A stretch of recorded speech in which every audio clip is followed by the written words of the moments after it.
भूल तो नहीं गए हमें।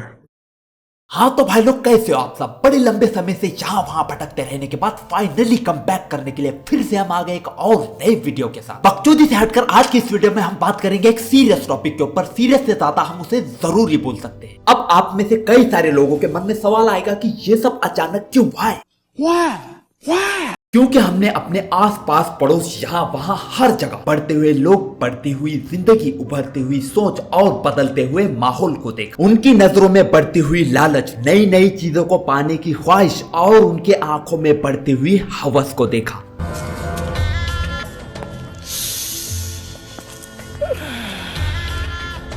साली चलती फिरती कोकेन है, कोकेन।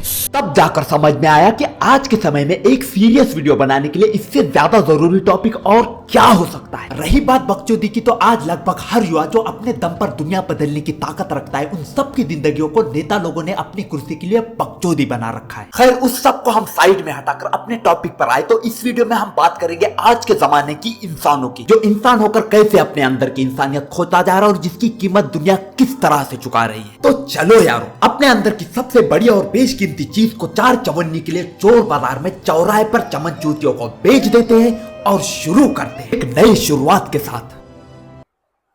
चल झूठा। जब से ये दुनिया बनी है उसके बाद से इस दुनिया पर किसी न किसी जीव का राज चलते आया है। जिसका भी इस दुनिया पर राज चलता था वो अपने मन मुताबिक दूसरे और कमजोर जीवों पर अत्याचार करता था, जैसे आज हो रहा है। हर किसी को लगता था ये दुनिया उसी की है और वो यहाँ का करता धरता है, जो वो चाहेगा वैसा ही होगा। जलवा है हमारा। इसी घमंड के साथ वक्त और प्रकृति ने उनका सफाया कर दिया।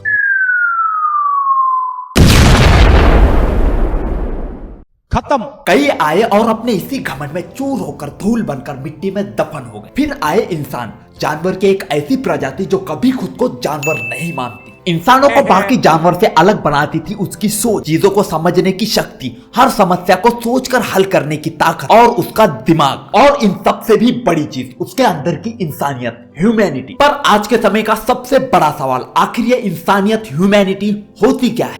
ये सवाल सिर्फ मैं नहीं, आप नहीं, पूछता है सारा भारत। लोगों की मदद करना, उनकी फीलिंग को समझना और किसी को नुकसान न पहुंचाना, हर किसी के साथ समान व्यवहार करना, ताकतवर कमजोर एक समान, ऊंच नीच, छोटा बड़ा, काला गोरा, अमीर गरीब, सबको एक बराबर समझना, माफ कर देना, दया दिखाना, किसी के भावनाओं को ठेस न पहुंचाना, किसी पर अन्याय न करना और न करने देना, ये होती थी इंसानियत। इंसानियत मानो इस दुनिया के लिए उम्मीद की एक किरण थी। इसके साथ सब ठीक चल रहा था, पर तभी अचानक इंसानों को तरक्की की चुल मच गई। चीजें, व्यापार, तरक्की, लेन देन, इन सब को आसान बनाने के लिए उसने पैसा नाम की चीज इन्वेंट कर दी, जिसके साथ साथ लालच नाम के शैतान का भी जन्म हो गया। और ये लालच नाम का शैतान आज बहुत तेजी से इंसानियत को निगलता जा रहा है। पैसा आज के इंसानों के दिल और दिमाग में ऐसे बस चुका है कि उसके आगे इंसानों को ना किसी की मजबूरी दिखाई देती है, ना किसी का दुख दिखाई देता है और ना ही उनको किसी की भावनाएं समझ आती है। एक वक्त था जब लोग एक दूसरे का दर्द समझते थे, उनकी परेशानियों को समझते थे। वही सब आज एक दूसरे का फायदा उठाने में लगे हैं। आज अगर तुम्हारे पास पैसा नहीं है तो इस दुनिया के लिए तुम कुछ नहीं हो। दुनिया तुमको कुछ नहीं समझती, वो बस एक चीज की भाषा समझती है और वो चीज है पैसा। बिना पैसों के ना यहाँ बीमारी के लिए इलाज मिलता है, न खाने के लिए अनाज मिलता है, न भविष्य के लिए शिक्षा मिलती है और ना ही अन्याय होने पर न्याय मिलता है। इलाज तो दूर की बात है, यहाँ तो एम्बुलेंस भी नहीं मिलती। बात है आंध्र प्रदेश स्टेट की, जहां अप्रैल 2022 में एक इंसान अपने बेटे की डेड बॉडी को 90 किलोमीटर मोटरसाइकिल पर कैरी करके लेके जाता है। 90 किलोमीटर, वो भी 2 व्हीलर्स पर, अपने बेटे की डेड बॉडी। पता है क्यों? क्योंकि वहां के एक गवर्नमेंट हॉस्पिटल के प्राइवेट एम्बुलेंस ड्राइवर ने इसके लिए उसको 20,000 रुपए की डिमांड की थी और वो बाप वो कीमत नहीं दे सकता था। सोच सकते हो लालच किस स्तर की होगी और इंसानियत किस हद तक नीचे गिरी होगी, जहां एक लाश को भी लूटने का मौका नहीं छोड़ा गया। कई जगहों पर अगर कोई दुख से, पीड़ा से, दर्द से तड़प रहा होता है ना, तब भी एम्बुलेंस उसको ले जाने नहीं आती है और हमको लोग मरीजों को 2 व्हीलर्स पर ले जाते हुए दिखाई देते हैं। यहाँ अगर जेब में पैसा ना हो तो प्राइवेट हॉस्पिटल से मरीज को बाहर करके मरने के लिए छोड़ दिया जाता है। और गवर्नमेंट हॉस्पिटल के हालात इतने बदतर हो चुके हैं कि वहाँ इलाज के लिए डॉक्टर ही नहीं मिलता।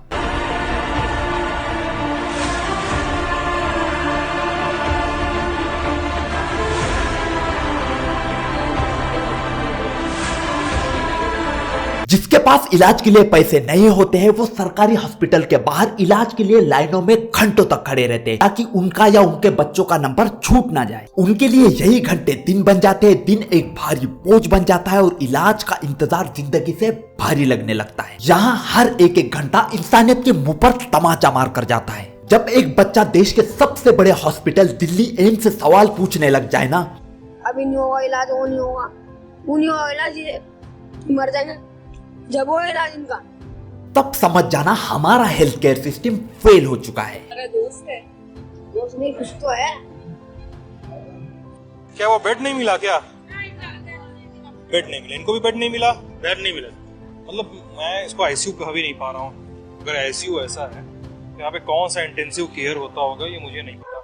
शौचालय की हालत देखो साहब। हम लोग आ गए डीएमसीएच देखने, कई लोगों ने कहा तो हमको लगा कि देखना चाहिए डीएमसीएच को, जिसकी बदहाली के इतने सारे किस्से सुने, उसमें काम कैसे होता है, क्या होता है। एवरीथिंग इज फाइन, सब चंगासी।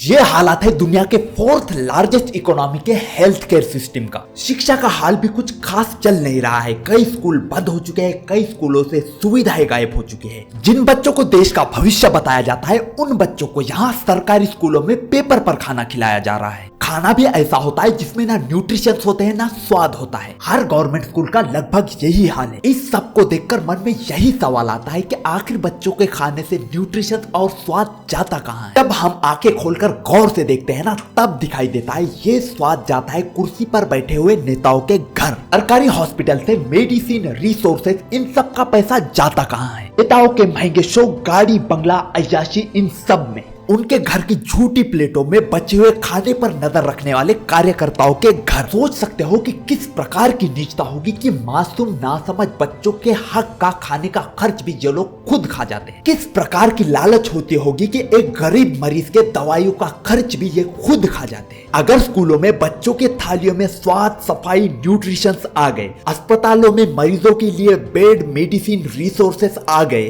तो पार्लियामेंट में बैठे लोगों का क्या होगा? खुद को जनता का सेवक बताने वालों के घरों से खाने का स्वाद चला जाएगा ना। जन सेवा, विकास, ये सब तो दिखाने की चीजें है, असली मुद्दा तो खुद का विकास है। तरक्की के नाम पर वोट मांगते हैं, इलेक्शन के टाइम पर जनता की हर बात सुनते हैं, यहाँ तक कि उनका पिछवाड़ा भी धोने के लिए रेडी रहते हैं। जैसे ही ये इलेक्शन जीत जाते हैं उसके बाद जनता को ही आपस में लड़वा देते हैं। मतलब इनको सत्ता के आगे कुछ नहीं दिखाई देता, इतने नीच लेवल की इंसानियत होती है। कई जगहों पर भूखे बच्चे डस्टबिन से खाना उठाकर खाते हुए दिखाई देते हैं। ऐसे बच्चों के पास जाकर कोई उनको खाना तक नहीं देता, कोई उनको पास तक नहीं बैठाता, क्योंकि लोगों को लगता है कि ऐसे किया तो 4 लोगों में उनकी इज्जत चली जाएगी, बाकी लोग उनके बारे में क्या सोचेंगे। अगर किसी भूखे या जरूरतमंद को भीख में 5 रुपए ज्यादा दे दिए तो उनकी जमा की हुई दौलत चली जाएगी, उनका रुतबा खराब हो जाएगा। ऐसे वक्त में उनके अंदर की इंसानियत पैसों के सामने बहुत छोटी दिखाई देती है। मोहल्ला, पड़ोस, रिश्तेदार, दोस्त और इधर उधर के लोगों में खुद को अमीर बताने वाले ये लोग असल में दिल से, नियत से बहुत गरीब होते हैं। रोड पर किसी भूखे को इग्नोर करके ये साबित करते हैं कि इनके अंदर की इंसानियत मर चुकी है। कुछ कर्मचारी इतने भ्रष्ट हो चुके हैं कि वो एक मजदूर के हाथ से खून पसीने से कमाए हुए पैसे भी अपने औहदे के दम पर छीन लेते हैं। शायद वो भूल जाते हैं कि ऐसा करके वो बस पैसा नहीं छीनते, उनके मासूम बच्चों के मुंह से निवाला छीनते हैं, उनकी खुशियां छीन लेते हैं। ऐसे औहदे का गलत इस्तेमाल करने वाले लोग इंसान के नाम पर कलंक होते हैं। जब से पैसा इंसानों के बीच आया है उसने इंसानों के बीच एक लाइन बना दी है, अमीर गरीबी की। ये लाइन दिखती नहीं पर हर जगह नजर आती है। ये इंसान में भेद दिखाती है। ये लाइन इंसान को उसकी जगह, उसकी सीमाएं दिखाती है। और ये लाइन बड़ी बेरहम है, उम्र का भी लिहाज नहीं करती। ये सब दिखाता है कि पैसे ने कैसे इंसानियत को अंदर से खोखला कर दिया है। इंसानों के बीच गुस्सा भी बड़ी अजीब चीज होता है। कमजोर को देखकर बड़ी जल्दी बाहर आ जाता है, कमजोर को देखकर बड़े जल्दी उस पर हाथ पैर उठ जाते हैं। कमजोर पर हाथ उठाकर उसे पीट कर जहाँ हिजड़े अपनी मर्दानगी साबित करते हैं। इस कदर बेरहम बन जाते हैं कि किसी की मजबूरी भी उनको दिखाई नहीं देती है और खुद को अच्छा इंसान समझते हैं। और इस लालची दुनिया में न्याय, इंसाफ बस बड़े लोगों को मिलता है। रोड पर सब्जी के ठेले लगाने वाले के लिए कानून होता है, उन पर एक्शन लिया जाता है, उनकी चीजें उठाकर फेंक दी जाती है। पर वही रोड का पूरा बजट हड़प करने वाले नेता पर कोई एक्शन नहीं लेता, उनके लिए कोई कानून नहीं होता। जनता की सुरक्षा करने वाले हाथ भ्रष्टाचार की धूल से धुंधले होकर जनता पर ही भड़ास निकालते। ले भोसड़ी के ले और बता बहन के लोड़े अभी किसी पर लाठी उठाने से पहले वो एक बार भी नहीं सोचते ये बेवजह बेगुनाह पर चलाने के लिए नहीं होती। खुद को रक्षक और मर्द बताने वाली ये पुलिस वाले भी आजकल औरतों पर हाथ उठाते हुए दिखाई देते हैं। एवरीथिंग इज फाइन, सब चंगासी। कैसा वक्त आ चुका है कि इंसानों के बीच इंसान को ढूंढना पड़ता है। एक नेता लड़की को खुलेआम उस पर दुष्कर्म करने की धमकी देता है, उस पर कोई एक्शन नहीं लिया जाता। सोशल मीडिया में क्या होगा मेरा तो पता चलेगा समय के साथ। कुछ नहीं होगा, डांट दिक्कत नहीं है, डाल मीडिया में क्या दिक्कत है यार।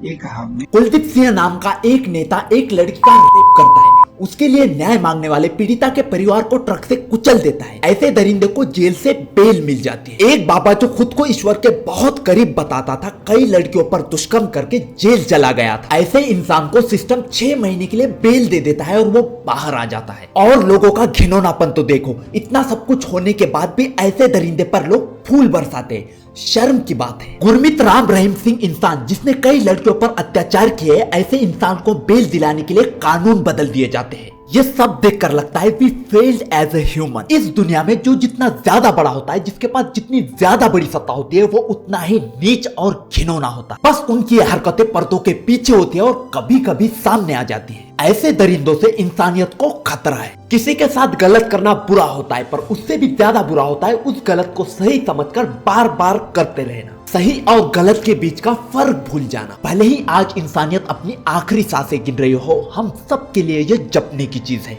अगर हम ऐसे ही इंसानियत को खोते गए तो आने वाले वक्त में इंसान नहीं शैतान पैदा होंगे और वो इस दुनिया को तहस नहस कर देंगे। बुराई तुमको हर रोज बार बार मौका देगी अपने अंदर के इंसान को मारकर शैतान का हाथ थामने के लिए। तुम अपने अच्छाई पर बने रहना, भले ही अच्छाई तुमको कमजोर लगे। अपने अंदर की इंसानियत बनाए रखना, क्योंकि एक बार तुमने अपने अंदर के अच्छाई का सौदा शैतान से कर दिया तो वो तुम पर काबू कर लेगा। उसके बाद वो तुमको हर जगह जिताएगा। तुम गलत सही के बीच का फर्क भूल जाओगे। ये सब देखने के लिए भले ही अच्छा लगे, लेकिन तुम अपनों को खोते हुए जाओगे और अंत में खुद को अकेला पाओगे।